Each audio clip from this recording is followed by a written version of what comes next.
అందరికీ నమస్కారం. Welcome to my channel.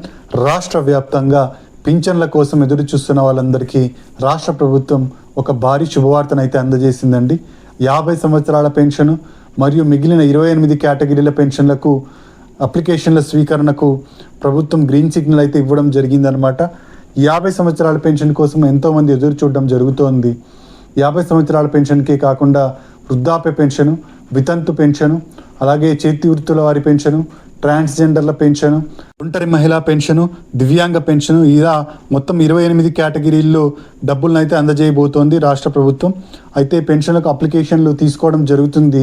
ఈ అప్లికేషన్లు ఎప్పటి నుంచి తీసుకోవడం జరుగుతుంది, అలాగే ఈ నెల పెన్షన్కి సంబంధించిన అప్డేట్ ఏంటి, వచ్చే నెలలో కొత్తగా పెన్షన్లు అందజేయడం జరుగుతుందన్నమాట. 5,000 మందికి పెన్షన్లు అందజేయడం జరుగుతుంది.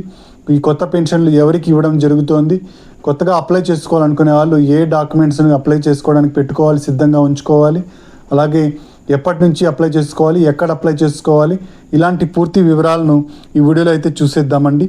మీరు ఇంతవరకు నా ఛానల్ని సబ్స్క్రైబ్ చేసుకున్నట్టయితే దయచేసి సబ్స్క్రైబ్ బటన్ పైన క్లిక్ చేసి గంట సింబల్ పైన ప్రెస్ చేసి ఆల్ పైన క్లిక్ చేయండి. దీనివల్ల నేను చేసే ప్రతి వీడియో యొక్క నోటిఫికేషన్ మీకు అందుతుంది.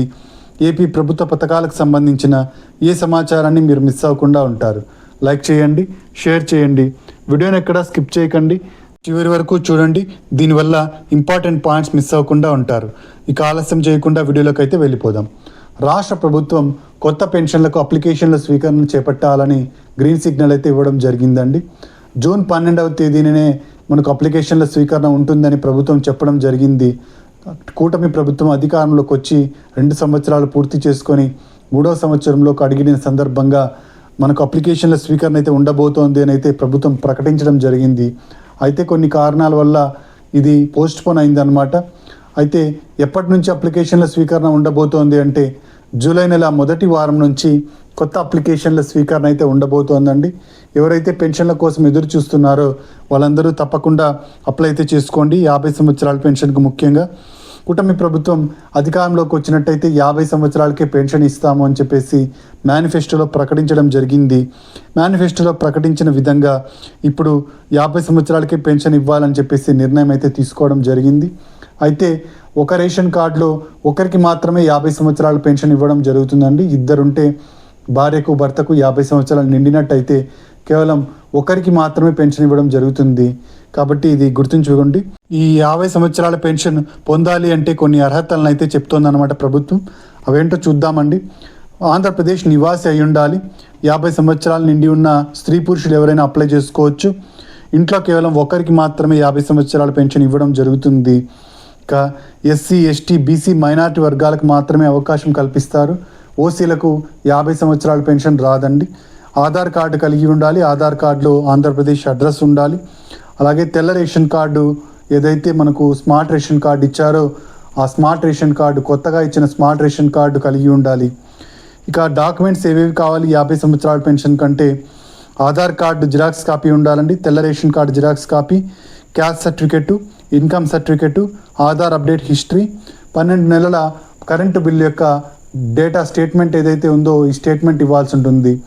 ఈ స్టేట్మెంట్ వచ్చేసి మనకు కరెంట్ ఆఫీస్కి వెళ్ళి మీ మీటర్ నంబరు, అదే మీ కరెంటు బిల్ ఇచ్చినట్టయితే, ఆధార్ నంబర్ ఇచ్చినట్టయితే వాళ్ళు స్టేట్మెంట్ అయితే ఇవ్వడం జరుగుతుంది. ఈ స్టేట్మెంట్ని దగ్గర ఉంచుకోవాల్సి ఉంటుంది.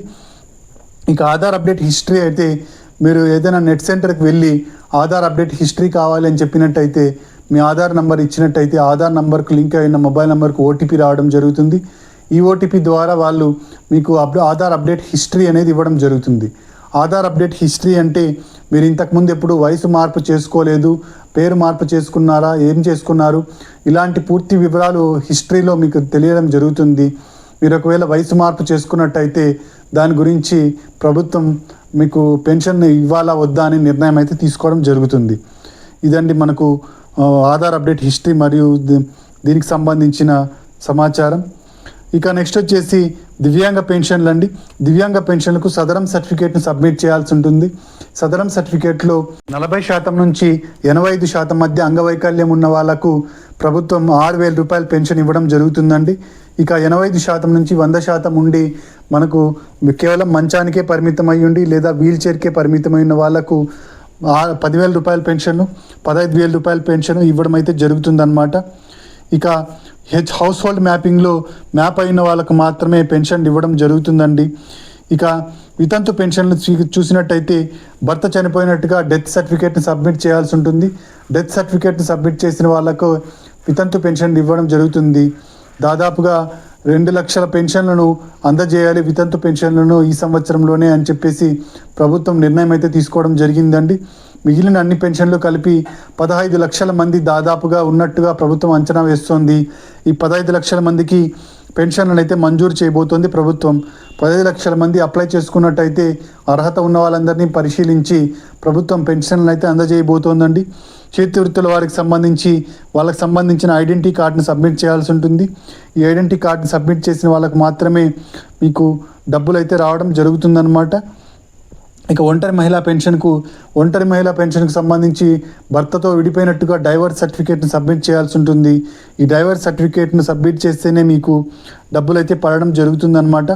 ఈ విధంగా మనకు అన్ని అప్లికేషన్ ఫామ్తో పాటుగా ఈ డాక్యుమెంట్స్ అన్నిటిని, ఇంతకుముందు నేను చెప్పిన డాక్యుమెంట్స్ అన్నిటిని సబ్మిట్ చేసినట్టయితే మీకు అన్ని అర్హతలను పరిశీలించి ప్రభుత్వం ఆగస్టు నెల 1వ తేదీ నుంచి సచివాలయ ఉద్యోగుల ద్వారా మీకు పెన్షన్ అయితే మంజూరు చేయడం జరుగుతుందన్నమాట.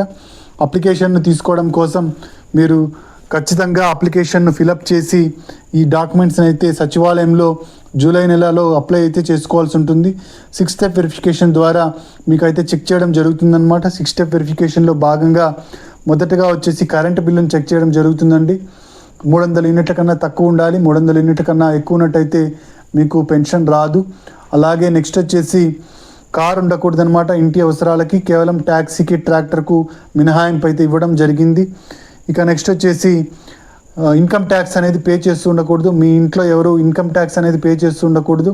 ఇన్కమ్ ట్యాక్స్ అంటే 12 లక్షల కన్నా ఆదాయం ఎక్కువ వస్తున్నట్టయితే వాళ్ళు ఇన్కమ్ ట్యాక్స్ పే చేస్తారు. అలా ఇన్కమ్ ట్యాక్స్ పే అనేది చేయకూడదు అనమాట. ఇక నెక్స్ట్ వచ్చేసి మాగాని అండి. భూమి వచ్చేసి వ్యవసాయ భూమి వచ్చేసి 3 ఎకరాల మాగాని ఉండాలి. అంతకన్నా తక్కువే ఉండాలి, కానీ ఎక్కువ అయితే ఉండకూడదు. ఇక మెట్ట భూమి వచ్చేసి 10 ఎకరాల కన్నా తక్కువ ఉండాలి, అంతకన్నా ఎక్కువైతే ఉండకూడదు. ఇక నెక్స్ట్ వచ్చేసి కేంద్ర రాష్ట్ర ప్రభుత్వ ఉద్యోగులు ఎవరు మీ ఇంట్లో ఉండకూడదు అనమాట. ఈ విధంగా 6 స్టెప్ వెరిఫికేషన్ ద్వారా ప్రభుత్వం మీ అర్హతలను అయితే పరిశీలిస్తుంది. అధికారులు మీకు అర్హత ఉన్నట్టయితే నెక్స్ట్ మంత్ అంటే ఆగస్ట్ మంత్ నుంచి మీకు పెన్షన్ను 1వ తేదీనే అందజేయడం జరుగుతుంది. ఇదండి పెన్షన్కి సంబంధించిన తాజా సమాచారం. జూలై నెల మొదటి వారంలో పెన్షన్లకు అప్లికేషన్ల స్వీకరణ అయితే ఉండబోతోంది. అన్ని విధాలుగా మీరు సిద్ధంగా ఉండండి, డాక్యుమెంట్స్ని సిద్ధం చేసుకోండి. మీరు ఇంతవరకు నా ఛానల్ సబ్స్క్రైబ్ చేసుకున్నట్టయితే దయచేసి సబ్స్క్రైబ్ బటన్ పైన క్లిక్ చేసి గంట సింబల్ పైన ప్రెస్ చేసి ఆల్ పైన క్లిక్ చేయండి. దీనివల్ల నేను చేసే ప్రతి వీడియో యొక్క నోటిఫికేషన్ మీకు అందుతుంది.